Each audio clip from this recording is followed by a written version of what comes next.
আসসালামু আলাইকুম বন্ধুরা, স্বাগতম আপনাদের ক্রিক ফিল্ডের পর্দায়। সো আমরা বাংলাদেশ এবং ইন্ডিয়া ক্রিকেট ম্যাচ নিয়ে কথা বলছি। বাংলাদেশ কিন্তু তাদের প্রথম ম্যাচটা চরমভাবে হতাশ করে তারা কিন্তু হেরে গেছে। যাক, সেটা বাদ দিই।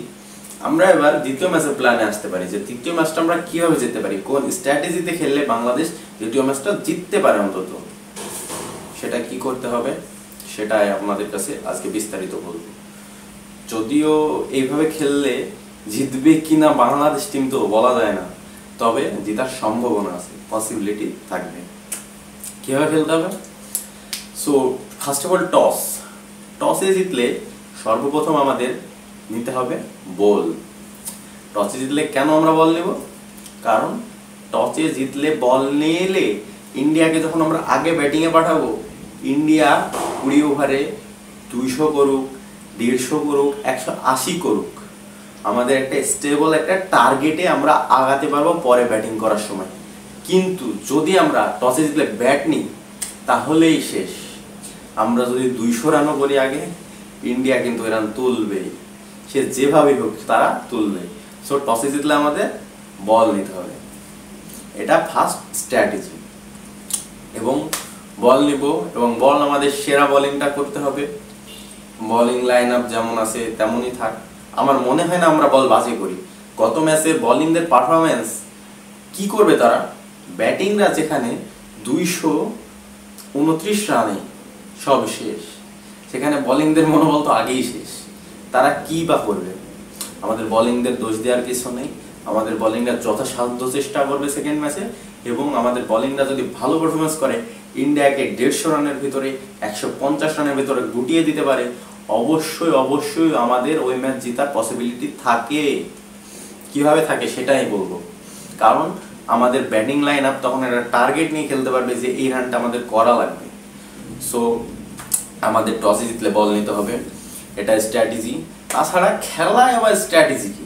খেলতে হবে ভাই, আমাদের খেলা লাগবে, ভালো ব্যাটিং করা লাগবে, মানে পারফেক্ট ব্যাটিং করা লাগবে। আমাদের ওপেনিং জুটি ফার্স্ট 6 ওভার পাওয়ার প্লেকে আমরা টার্গেট করব, অ্যান্ড দেন ওই পাওয়ার প্লেতেই আমাদের 50 রান, নিম্ন 50 রানের একটা পাওয়ার প্লে জুটি, ওপেনিং জুটি করতে হবে। তাহলেই আমরা ম্যাচটা জিতার সম্ভাবনা থাকবে, তাছাড়া কোনোভাবে আমরা জিততে পারবো না। 50 রানের ওপেনিং জুটি লাগবে এবং লিটন কুমার দাসকে একটা বিগ স্কোরিং ম্যাচ খেলা লাগবে। আমাদের ইমন কিন্তু ইয়ং একটা ছেলে, সে 50 রান করছে, মানে একটা বিগ স্কোর করতেও পারে নাও করতে পারে, তাকে আমরা সেভাবে ধরছি না। তবে আমাদের লিটন কিন্তু প্রমাণিত এবং এক্সপিরিয়েন্স, তাকে অবশ্যই একটা বড় ম্যাচ খেলা লাগবে, একটা বড় ইনিংস খেলা লাগবে। তাছাড়াও আমাদের ওই 1 ডাউনে 2 ডাউনে যেমন শান্ত উঠবে, শান্তর পরে যে তাওহিদ হৃদয়, এরা একটু ধরে খেলবে, যেন আননেসেসারি কোনো শট না খেলি, ধরে খেলবো, বল বাই বল খেলবো। এইভাবেই যদি আমরা খেলতে থাকি অবশ্যই আমাদের একটা বড় রান হবে। এবং শেষে তো আমাদের মোহাম্মদুল্লাহ রিয়াদ, তিনি হয়তো আমরা বলছি তাই শেষ হয়ে গেছে, আসলে কিন্তু মোহাম্মদুল্লাহ রিয়াদ সেইভাবে শেষ হয় নাই। মোহাম্মদুল্লাহ রিয়াদ যদি একটা অপরচুনিটি পায়, সে অবশ্যই তাকে আবারও সে প্রমাণ করে দেখাবে সেই ছিল বাংলাদেশের সেরা ফিনিশার। কারণ মোহাম্মদুল্লাহ রিয়াদ শেষ এমন সুযোগই পায় না। বাংলাদেশ টিম এমন একটা জায়গায় তাকে ফেলে দিয়েছে, সে ভালো কিভাবে খেলবে? উইকেট সব পড়ে যায় নিচের দিকে, সে একলা থাকে, একটা বিগ হিটিং চার্জ করে খেলতে গেলেই শেষ। সো আমাদের সম্ভাবনা অবশ্যই আছে জিতার। নেক্সট ম্যাচ আমরা জিতবো, আমি জিতবো, আপনি জিতবেন, আমাদের বাংলাদেশ জিতবে, এটাই আশা ভরসা রেখে আমার এই ভিডিও শেষ করছি। পরবর্তী ভিডিও দেখার জন্য আপনাদের আমন্ত্রণ রইল।